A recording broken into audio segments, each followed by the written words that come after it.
Hi. Happy holidays. It's Steve Cochran. I'm live in my car, but I'm stopped. The car's moving behind me. That's actually a green screen. No, I'm sitting in a parking lot at a Costco. It's the holidays. And it's a new episode of Live from my office where my old friend Nick Digilio will talk about being an author. I didn't even know he'd read a book. So stand by for that. In the meantime, you can follow me on Substack, see what I'm writing there, and keep an eye at cochranshow.com for everything else. And certainly follow me on social media. Follow me home if you want. The medical update is 4 weeks plus now with my new knee, and it looks like we're becoming friends, and I think I'm going to keep it. But again, with the holidays, I have kept the receipt in case I change my mind. Wonder what you'd exchange a knee for. I'll put another elbow in. All right, let's get after it. It's a new episode of Live from my office, and here it comes, a conversation with Nick. This is live from my office, live from my kitchen counter, if you will. I am now 4 weeks into recovery on my brand new left knee. In case you missed this joke last time, what happened is I got the right knee done in 2021. The left knee was done 4 weeks ago. And this one I upgraded. I got Wi-Fi, Bluetooth, and a backup camera. Painful? You bet it is. Sleep? Not that much. These cost me $100 a piece when I fly, these bags. So I've invited a friend in, and a friend of yours and a friend of mine. Sounds like a mob thing. A friend of mine is a friend of yours. We are radio brothers forever, and he is one of the most talented, entertaining, interesting people I've ever known. Fun, funny, and if I could just get an opinion out of him. And nobody was more proud than I was when I got this sent to me. This is 40 years, 40 films by Nick Digilio. And if you said, Steve, of all the people you know, who would surprise you most who is a published author? He's right there. If you're watching on YouTube, he's a published author. How the hell did that happen? What is going on? What? Have you been able to call? Have you been able to call any of your teachers from school?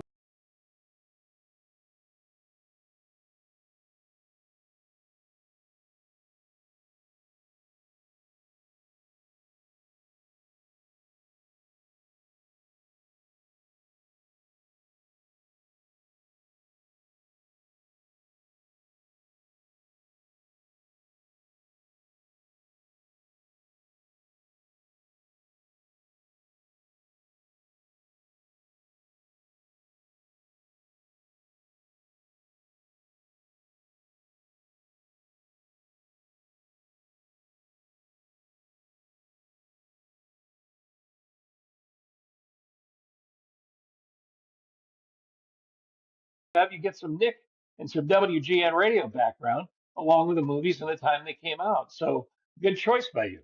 Thanks, man. I wanted to do that because I mean, if the first the idea was to just do reviews, of my favorite movie from each year since I became a critic in 1985, and then I was like, well, a couple of things went through my head. One was I really wanted to kind of throw my story into it because it's my book, what the hell? Right.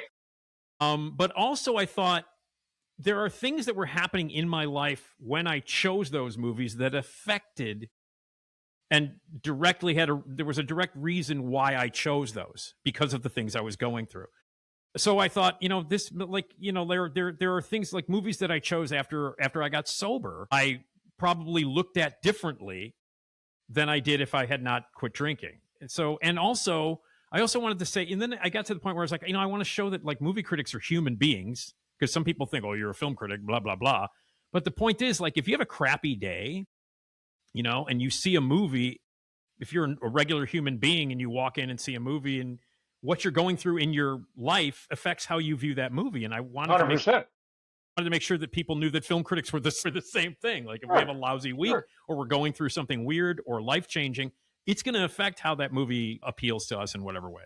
The choice of movies, too, for those of you who in the past have said, Nick, he's the horror guy, and you think you're going to get blood and guts for the last 40 years, you have really a fascinating cross-section of some of the greatest movies of all time. And it's a great one of these, anytime you do a listicle or a list book, it's a great bar argument, or in the case of you and me, it's a great argument not in a bar. Right. And a great conversation starter. but you come at it from the point of expertise of knowing Hollywood, knowing the business, knowing the directors, knowing the performers, knowing what it takes, and knowing what should be entertaining on screen and what isn't, or whether it makes money or not. So let me start with one of our favorite guys, because I know you agree with me on Albert Brooks being one of the funniest people of all time. And Ever. you chose Lost in America, which is 40 years ago, which is crazy. It's the first movie that topped my top 10 list for the first time. So in 1985, when Roy Leonard, I got the phone call from Roy Leonard saying, "Hey man, I'm tired of reviewing crap. You do that." Like that's essentially what he did. Was, you like that horror stuff, you like that kung fu nonsense, you do that. And so I became a film critic after that. But in 1985, when I first put my official top 10 list together, and I had done top 10 lists, for a high school newspaper and for my friends and all that crap before that. But 1985 was the first one as an official movie critic, clearly, and it was a good year. And by the way, I do include my top 10 list from the past 40 years, which in the is book cool as well. Yeah, and yeah. So there's over 400 titles that are listed in this book. So anyway, but the point is that it was a really strong year in 1985. But without question, when I put that list together, without question, it was Lost in America. I didn't even think Akira Kurosawa released Ron that year, which was an astonishing movie. Back to the Future came out that year, but still, my obvious choice is Lost in America. It's one of the most important. Do you have a theory on why he didn't make more movies, or why? I mean, he's Albert Brooks; he could still do it. Yeah, and he made less than 10 films, right? He made 7 movies, and they're all great. They're all great. 5 of them, I think, are masterpieces. 5 of them, I think, are 5 of the greatest comedic American films ever made. The other 2 are good. They're flawed, but they're good. Mother and The Muse are the ones that I think are just good, not great. But the other ones are unbelievable. I mean, from greatest line from Mother. Yeah. With a spoon, takes a bite. It tastes like an orange foot because of the freezer burn on top of the sorbet, on top of the sherbet in the freezer. Which she called the protective coating on. Right. So Lost in America, love it. I mean, no, to me, it's an American masterpiece. It's one of the funniest movies ever made. It's still funny to this day. It's 40 years old. It's as important and as funny as it was then. Everybody in it. I mean, there's that scene between Albert Brooks and Gary Marshall where he tries to get his money back from the casino. Is one of the greatest scenes of all time. It was a movie that said more about 80s yuppieism than any other movie, and it was released halfway through the decade. You know what I mean? Like, Wall Street didn't even come out until 1987, and this movie was nailing that beforehand. And Albert Brooks in general is just hilarious. Every time the guy opens his mouth, he's hilarious. And between real life, modern romance, this one, Defending Your Life, I mean, the lineup of movies and finding comedy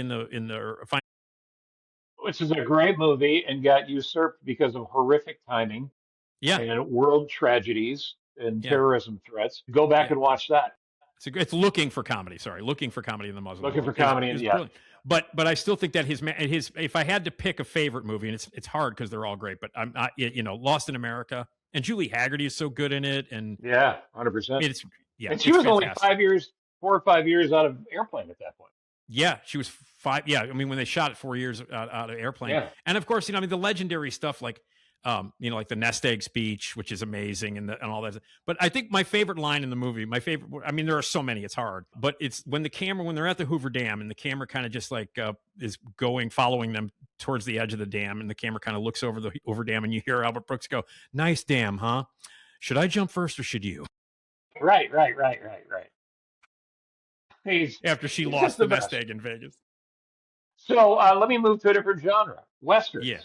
Yeah. In all the years I've known you, I don't think I ever remember discussing a Western with you, and I was thrilled to see that you, like me, love Unforgiven. Yeah, I think it's the best movie Clint Eastwood's ever made. I agree. And if you notice, if you look at the other top 10 lists, or when I write an essay, at the end of the essay, I always include other movies that I loved. It seems like almost every year, Clint Eastwood is always mentioned, like his movies, because I love Clint Eastwood. I think he's an incredible filmmaker. But Unforgiven to me is one of the greatest Westerns ever made. And at that time, he was like, I think I'm going to retire after this. And then he only made about 900 more movies. But it's a contemplative movie. It's really, he's amazing in it. Incredible cast. Gene Hackman won an Oscar. It won Best Picture. He won Best Director. a Western, one of the greatest Westerns ever made, and one of my favorite Clint Eastwood movies. And without question, 1992, the best movie of that year. Forrest Gump comes out, and it's a massive hit, and it's Tom Hanks at his, in his highest powers. But there were people then, and there are people still today, who want to write it off. It's schmaltz. Yeah. Treated sort of like, what's the Billy Joel song listing the historical feats? We didn't start the fire. We didn't start the fire. Like a Forrest Gump is like a we didn't start the fire. You make the great point in the book. Oh, by the way, if I hadn't had a chance to plug it yet, let me get it in frame here. 40 years, 40 films by Nick Digilio out and Wait, available. you mean this? It's that one. It's This crazy. one? You have a copy. That's fantastic. Yes, I do. But the reason I bring up Forrest Gump is because people did want to write it off and say it was just, it's a commercial, it's a popcorn movie. And you make the point in the book, there's great social commentary throughout that entire movie, and a ton of it had It is. I mean, Robert Zemeckis is another one of those filmmakers who I think is one of the greatest living. I mean, I already mentioned Back to the Future. He directed that. Forrest Gump is one of those movies that I think is criminally misunderstood. And unfortunately, when it came out, and you probably remember this, Steve, both political parties wanted to dive in and grab it for themselves. Like I remember the Republicans latched onto it, the Democrats latched onto it, and the point is, it's not really a political movie. It is a satire of America seen through the eyes of this guy. Absolutely, completely, but it became associated with, and everybody who is on the left thinks, oh, it's a right-wing movie, and I don't want to. Everybody who's on the right's like, oh, it's a left-wing movie, and I'm like, no, it's just a movie, and it's a really damn good movie. And I think that really got tossed into the argument. But the real argument that I've always gotten into over the years is because that came out in 1994. And my friends are still pissed off at me because I picked that instead of Pulp Fiction. Like, I think Forrest Gump's a better movie than Pulp Fiction. Pulp Fiction was one of my favorite movies that year, but I think Forrest Gump is an massively better film in a lot of ways. But I caught a lot of hell for that from the hipsters. The 90s were so explosive in so many great films, but you also highlight, and part of this is in knocking out another thing in your book, A Simple Plan from 1998, tremendous movie, and a lot of people have never seen it.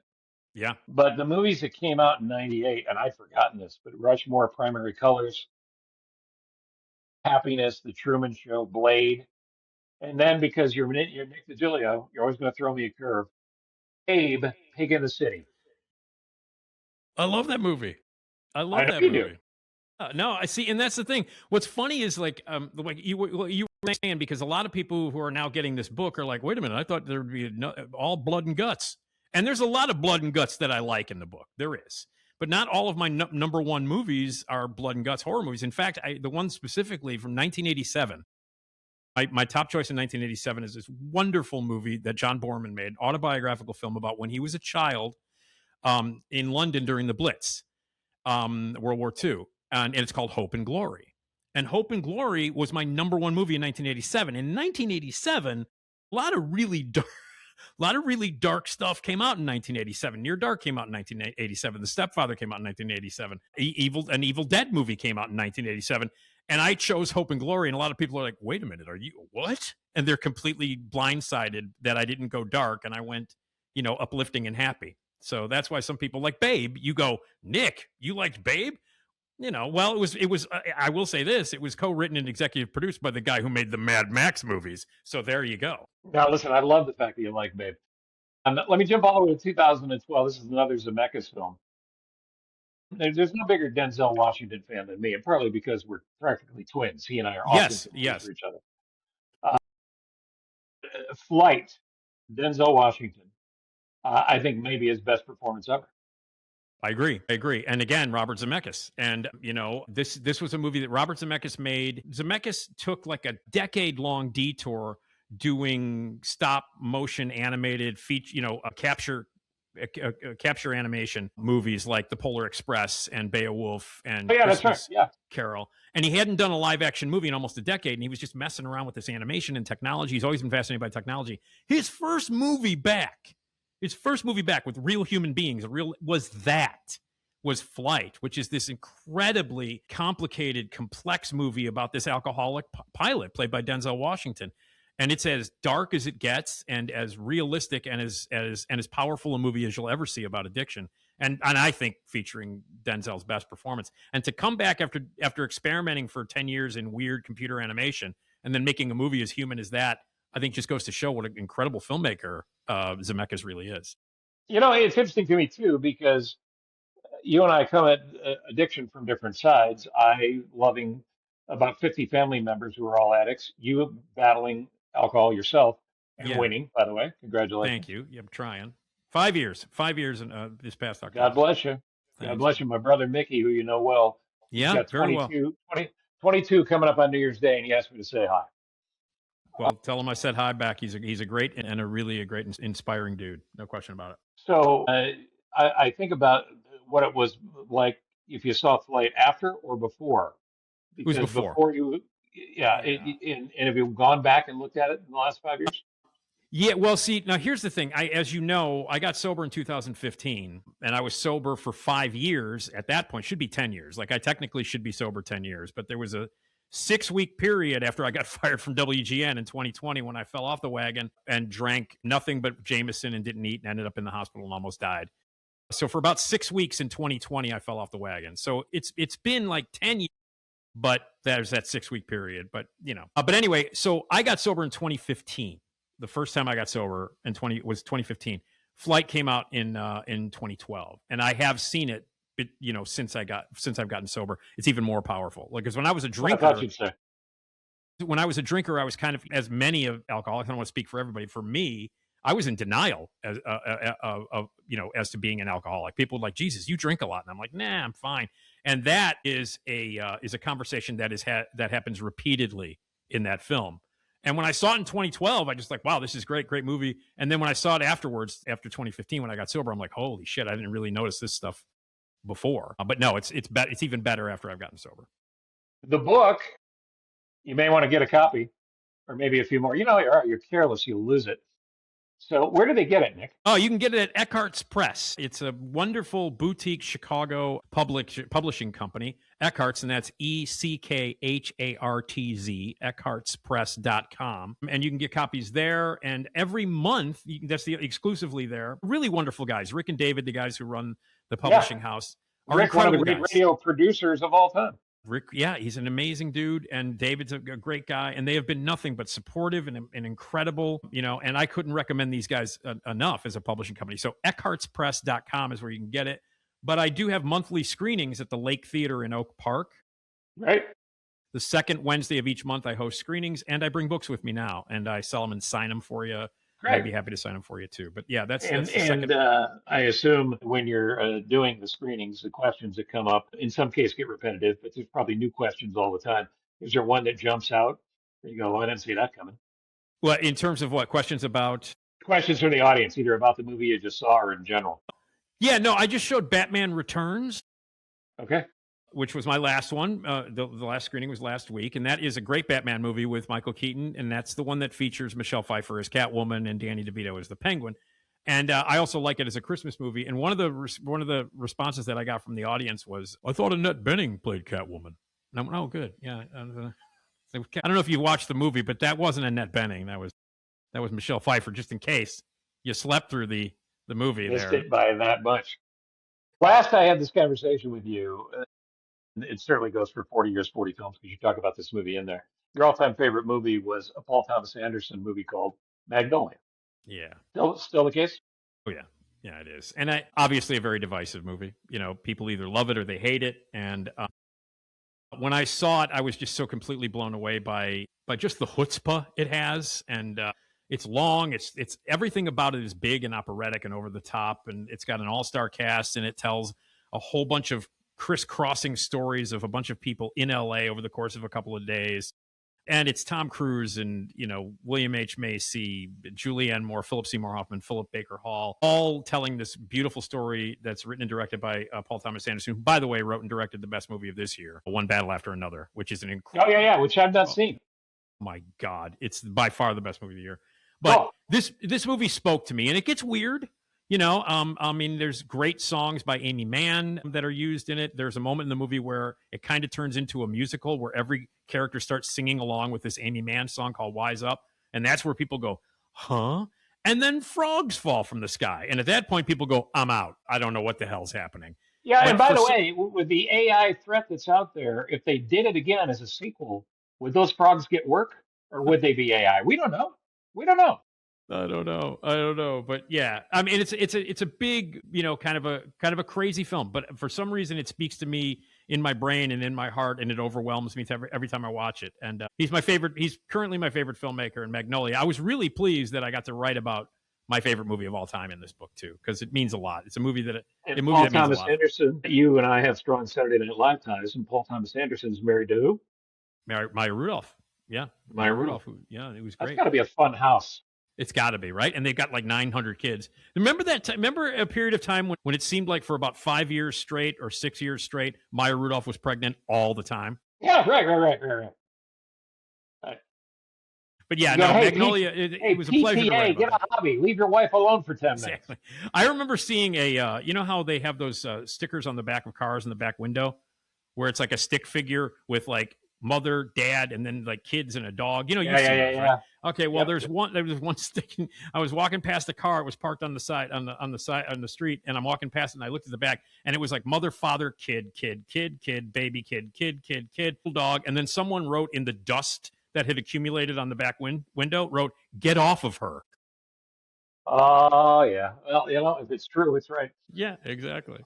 I couldn't be more proud of you, man. And for Christmas, any holiday, but for Christmas, 40 years, 40 films. And you're mentioned in it, my friend. You are mentioned in it. Nice of you. I haven't read that part of it yet. Okay. Yeah, thanks. no, several times. Well, I shouldn't say I'm assuming. Yeah, I'm sorry. I'm assuming it's good. I'm assuming it's good. Well, you haven't read it yet, man, have you? Yeah, it's great. Of course it is. Of course it is. Okay. Well, your friendship means a ton, but I'm really thrilled because all of us think we have a book in us, and most of us probably do. Taking it from there to actually writing it is a huge deal. Well, I do want to mention that my girlfriend, Julie, the lovely Juliette Dervin, this book would not exist were it not for her because, she was like, I was like yapping about it and blah, blah, blah, and being all, like, feeling sorry for myself about shit that happened in my life. And she's just like, just write the book, jerk. And I'm like, oh, okay. Okay. And she helped me. She helped me do it. And I literally would not have written it without encouragement from the lovely Julie. So, and again, it's Eckhartz Press, ECKHARTZ. Yes. EckhartzPress.com. You can get a book now. Okay. Or, that's the best way to get it. All right. Now, since you're not here with me, I want to ask you to sign it, but what would you have said? Because I'll sign it for you. What would you have said in my autograph copy? Oh, let's see. I'm signing right under your name to make it more authentic. Okay. To Steve. To Steve. Yeah. Let's see. I invited you to the party. I would have invited you to the party, but I knew that you would not show up. Oh, that's sweet. Thanks for all the years of support. Your pal, Nick. That's very nice. Very nice.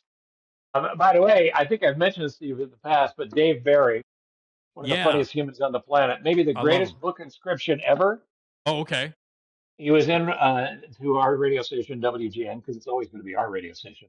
Yeah. And he was in our radio station, WGN, and he's giggling as he signs the book, whatever he was plugging at that point. We get into a commercial break, and I open it up, and he goes, "No, read what I wrote."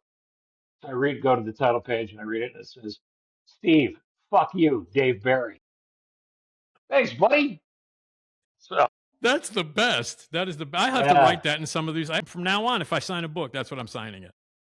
Just briefly on this holiday season, it's hard not to think back of all of those Christmases we shared at the Mighty 720.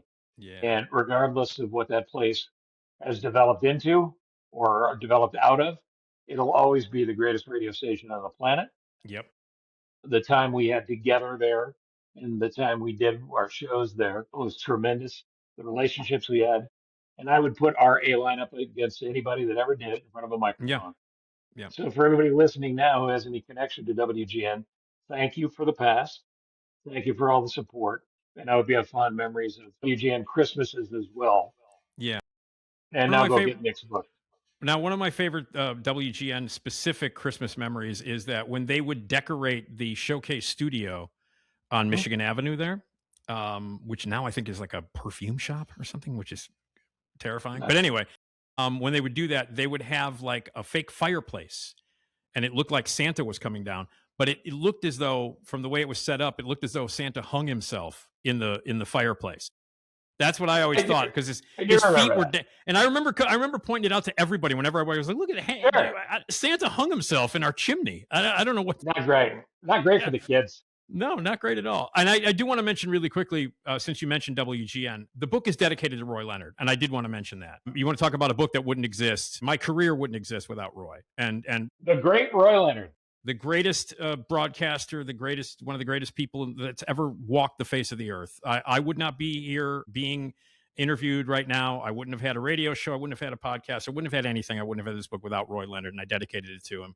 And also, I do also want to mention we lost the amazing Tony Fitzpatrick a couple of months ago, who wrote the introduction to this book. Right. The last time I spoke to Tony was thanking him for the introduction, which I received in August. I received the introduction for the book in August, and he passed in October. So I just wanted to mention those two amazing gentlemen who helped me throughout my career, and the book wouldn't exist without those guys either. One of the last conversations I had with Roy, and I'd been on WGN 8 or 9 years at that point, was just remember, Roy, when you're ready, I'm just filling in. This chair is yours. Just come back and ask for it. Yep.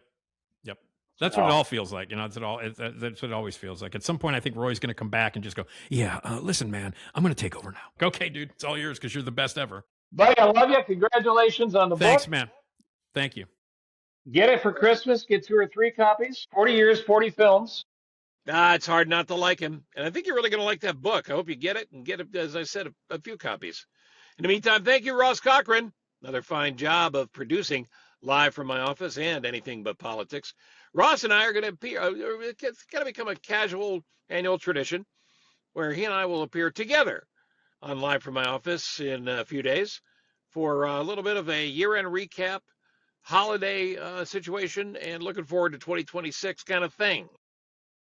In the meantime, I hope you are having a wonderful holiday so far, and I hope it gets even better. God bless the Reiner family. God bless all of us for all the troubles in the world, but focus on the positive wherever you can. We'll all be better for it. But thanks for listening. This is Live from My Office.